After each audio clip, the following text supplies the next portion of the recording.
There's something in your kitchen right now, something you've eaten 100 times, maybe even this week, that might silently be harming one of the most important organs in your body. And the most unsettling part?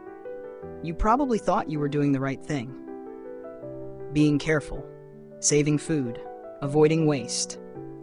But what if I told you that one simple habit, something most of us do without a second thought, could quietly increase your risk of a life-threatening illness? This isn't a scare tactic. It's a gentle but urgent reminder, especially for those of us in our golden years, that the body we've carried for decades now needs us to listen more closely. Because the signals it sends are often quiet, subtle, until one day they're not. Wisdom beyond 60, dear everyone. Welcome back to the channel where we explore the simple choices that make a powerful difference in our later years. Today's topic might surprise you. We're talking about the quiet damage done not by what we eat, but by how we eat it the second time around. Yes, we're talking about reheated food. It sounds harmless, doesn't it? Leftover chicken, yesterday's fried rice, or a few slices of bacon warmed in the microwave. We've all done it. It's practical, familiar. But here's what most people don't know. Certain foods, when reheated, don't just lose flavor. They change at a chemical level. They break down. They release hidden compounds, some of which have been linked to inflammation, digestive distress, and in more serious cases, pancreatic cancer. I know that sounds frightening, and maybe even a bit far-fetched, but many doctors and health researchers have been pointing to this connection for years. They've seen the effects in their patients. They've tracked the data. And the stories are strikingly similar. Fatigue after meals, bloating, blood sugar swings, strange discomfort that doesn't quite go away. Sometimes it starts small, but over time, it adds up. And here's the thing about the pancreas. It doesn't complain loudly. It doesn't cause sharp pains early on. It suffers in silence until the damage has already been done. That's why today's message is so important. Because it isn't just about what's tasty or convenient. It's about protecting the very organ that helps us process every bite we eat. And unfortunately, that protection begins with something as simple as reconsidering which foods we reheat and how often we do it. Before we dive into the 4 common foods that can quietly threaten your pancreas when reheated, I'd like to invite you to support this channel. If you find this kind of content helpful, please consider subscribing to Beyond 60 Wisdom. Your support helps us keep making videos that empower you with knowledge, not fear. Truth, not trends. Now, let me ask you something simple, but worth reflecting on. If you had to choose between saving time with leftovers or preserving your long-term health, what would you choose? A. I'd rather save time. Life is short. B. I'd rather protect my body, even if it means a bit more effort. Leave your answer below in the comments. Just A or B. There's no right or wrong, only honest choices. And now, let's look closer at the foods we should be more cautious with, and why. We all try to make good choices. We save our leftovers to stretch a meal, reduce waste, and maybe save ourselves a little time in the kitchen. That sounds responsible, right? It feels like something our parents and grandparents would be proud of. Nothing wasted, every bit used. But what if some of those smart habits are quietly working against us? Not in loud, dramatic ways, but slowly, steadily, and silently. Let's talk today about something most people overlook: reheating fried foods and cooking oils. Now, fried foods might not be part of every meal, but for many of us, they're a treat we enjoy from time to time. Maybe it's leftover French fries from dinner with the grandkids, or a bit of fried fish from Sunday's family lunch. You pop it in the microwave the next day for a quick bite and think nothing of it. But the truth is, every time we reheat food that was cooked in vegetable oil, especially oils like canola, soybean, or corn oil, something harmful happens. When these oils are heated again, their structure changes. They break down and release something called aldehydes. That's just a fancy word for a kind of chemical your body really doesn't like. These chemicals don't just upset your stomach, they go deeper. They create something called oxidative stress. Think of it like rust on metal. Slowly, quietly, it damages what's underneath. In this case, what's being damaged is one of the most important organs in your body, your pancreas. Now, the pancreas isn't something most people think about. It's not like your heart or your lungs that you feel every day. but it's working hard behind the scenes to help your body digest food and manage blood sugar. And when it's under stress, when it's irritated again and again by these harmful compounds, it starts to show signs, just not always in ways we immediately recognize. You might feel bloated after meals, tired for no reason, or even notice your blood sugar creeping up, especially if you're pre-diabetic or managing diabetes. Let me share the story of a woman named Teresa. She's 68 and used to make extra fried food for dinner, saving it for lunch the next day. It was convenient. It felt frugal. But after a while, she started feeling heavy and uncomfortable after meals. Her doctor found signs of inflammation and told her to cut back on reheated fried food. Within a few weeks, things began to change. Her digestion improved, she felt lighter, and most importantly, her blood sugar began to stabilize, all because she made one small shift. So what can we do instead? First, try to eat fried foods fresh. If you enjoy something crispy, consider baking it in the oven instead, using oils that are more stable under heat, like olive oil or avocado oil. These oils don't break down as easily and are less likely to cause harm. And if you do fry something, try to enjoy it in the moment. Reheating it later just isn't worth the risk. Small changes in the kitchen can lead to big changes in how we feel every day. And it's not about fear, it's about awareness. It's about learning what our bodies need now, in this season of life. When we know better, we do better. And every step toward better health is a step worth taking. Let's honor our years, our wisdom, and this body that has carried us so far, by treating it with the care it deserves. Sometimes, it's the simplest foods, the ones we trust the most, that end up hiding the biggest surprises. Rice, for example. It's been on our tables for generations. It's easy, filling, gentle on the stomach, and for many of us, it's the kind of food that brings back memories of home, family dinners, or quiet evenings spent cooking for two. That's what makes this next part so important and a little unsettling. Most people don't know this, but cooked rice can actually become dangerous when it's left out too long and then reheated. I know it doesn't seem like much. You make a pot of rice, maybe more than you need, then save the rest in the fridge or even leave it out to cool on the stove. And the next day, you warm it up again, maybe add a little butter or sauce, and enjoy a quick lunch. Simple, right? But here's what can happen behind the scenes. When rice sits out for too long, especially at room temperature, it becomes a breeding ground for a type of bacteria that's not destroyed by heat. Even if you reheat the rice thoroughly, the heat won't kill the toxins that the bacteria already left behind. And those toxins, they can upset your stomach, cause discomfort, and over time, quietly wear down your digestive system.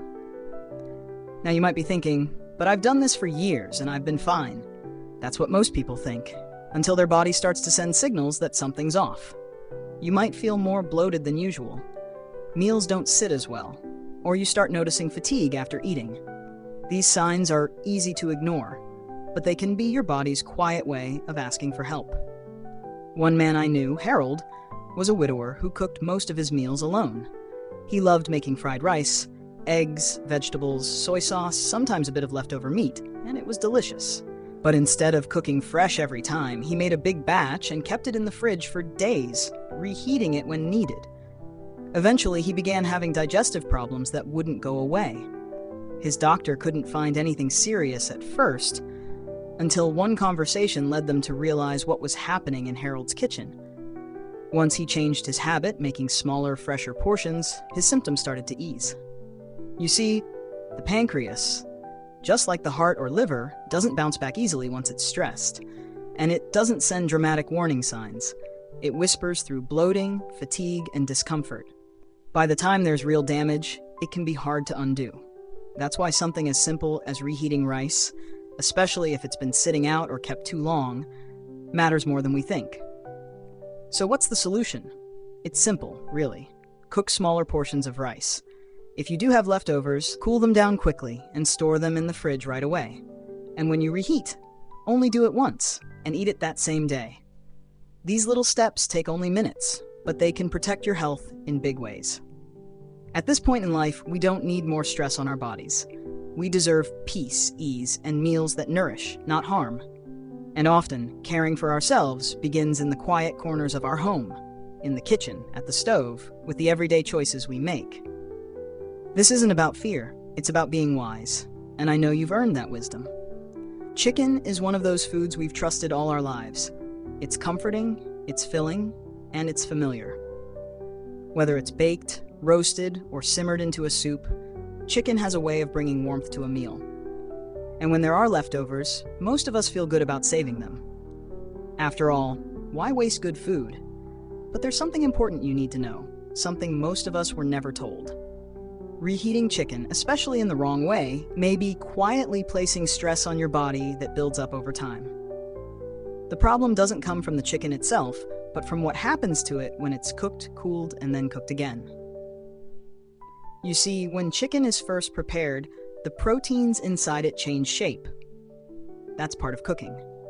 But when we reheat it, especially quickly or at high heat, those proteins change again, and the second time around they become harder for our body to handle. And this is where things get tricky. For your body to digest those tougher proteins, your pancreas, an organ many of us don't think about, has to work extra hard. Now, the pancreas is like a quiet hero. It helps break down the food we eat, especially proteins and fats. It also plays a key role in keeping our blood sugar steady. But when it's pushed too hard again and again, it starts to wear down. And the trouble is, it doesn't send out strong signals right away. It doesn't yell. It whispers. It shows up in small ways. Maybe you feel extra full after eating, maybe your stomach feels unsettled, or your energy drops for no reason. These small signs are often overlooked, but over time they may point to deeper strain. And it's not just the chicken itself. Many people, especially those living alone, add sauces or gravies to reheated chicken to make it more flavorful or moist. But those sauces have often already been cooked once, and when they're reheated, especially in a microwave, they can break down into substances that are harder on the body. The combination of reheated protein and reheated fat can quietly create stress your digestive system doesn't need, especially not at this stage in life. Let me tell you about someone I once knew. Her name was Clara. She was 75, lived alone, and loved to cook. Every Sunday, she'd roast a big chicken and divide it into small meals for the week. She'd reheat a piece every day with a spoonful of gravy, thinking she was making a healthy choice. But after a while, she started feeling more tired after meals. Her digestion was slower, and she noticed that food seemed to sit longer in her stomach. She assumed it was just age. But when her doctor suggested she stop reheating meats and try cooking fresh, smaller portions instead, everything began to change. Within weeks, she felt lighter. Her energy returned. She even said, "I thought I was just getting old, but maybe I was just cooking the wrong way." So what's the takeaway here? It's not that you need to give up chicken. Far from it. It's about how you treat your food and your body. Try cooking smaller portions you can enjoy in one sitting. If you must save leftovers, eat them cold in a salad or reheat stovetop, slowly and evenly. And skip the sauces that have already been cooked. Use something fresh instead. A squeeze of lemon, a dash of herbs, a drizzle of olive oil. At this point in life, every choice we make is a chance to support the body we've depended on for decades. Let's make those choices with care, not fear. And when we do, our bodies will thank us in quiet, lasting ways. As we grow older, we learn that it's not always the big, dramatic choices that shape our health. It's the quiet, everyday ones. The things we do without thinking. The habits that become second nature. Like saving leftovers. Like trusting that if something looks okay and smells okay, it must be okay. But here's the truth that many of us never heard growing up. Some foods change in ways we can't see. And even though our eyes and nose say it's fine, our bodies may be telling a very different story. By now, we've talked about a few of those foods. Fried things, processed meats, rice, and chicken. But before we close today's video, I want to share a final thought with you. One that's not just about food, but about how we live, how we listen to our bodies, and how we treat ourselves. For years, we were taught not to waste, to eat what was served, to make food stretch. Those were good lessons in their time, especially when money was tight or families were big.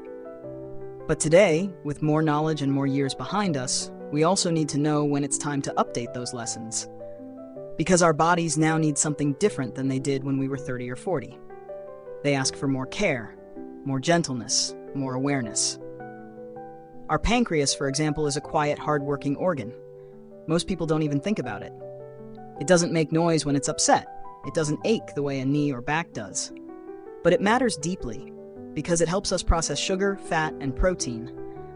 And when it's overworked, whether from reheated oils or poorly stored food or just too many harsh meals, it doesn't give loud warnings. It just gets tired, worn down, and sometimes the damage shows up only after it's gone too far. But that doesn't have to be your story. You have the power, right now, to protect this part of yourself. Not through medicine, not through fear, but through the small, loving choices you make each day in your kitchen. Like choosing to cook a smaller meal instead of making extra just in case. Like sitting down to enjoy something fresh rather than grabbing what's left in the fridge out of convenience. Like taking a moment to ask yourself, is this food helping my body? Or is it just filling my stomach? We're not talking about perfection. You don't have to throw out everything or live in fear of your dinner.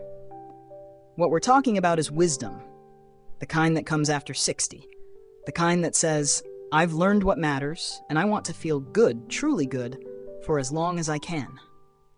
That kind of wisdom shows up in the little things, like reaching for olive oil instead of reheating fried leftovers, or skipping the second helping of yesterday's casserole because your body deserves something kinder.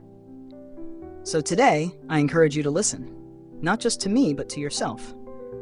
What does your body feel after you eat? What habits no longer serve you? What changes feel right, not just in your mind, but in your belly, your breath, your energy? You don't need a diet.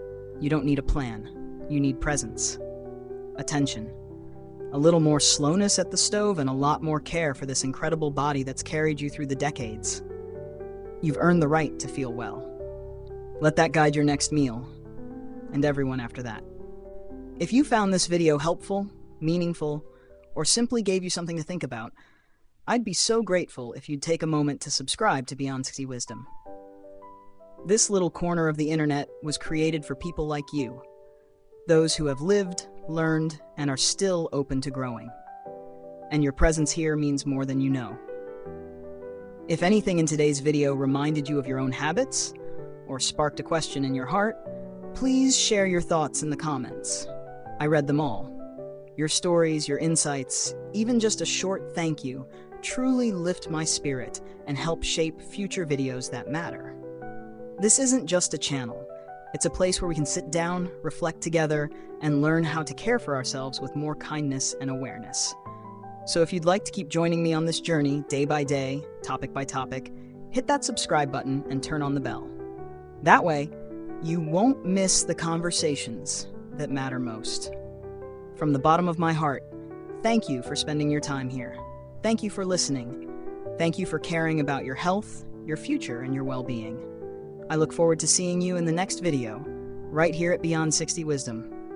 Until then, take gentle care of yourself. You deserve it.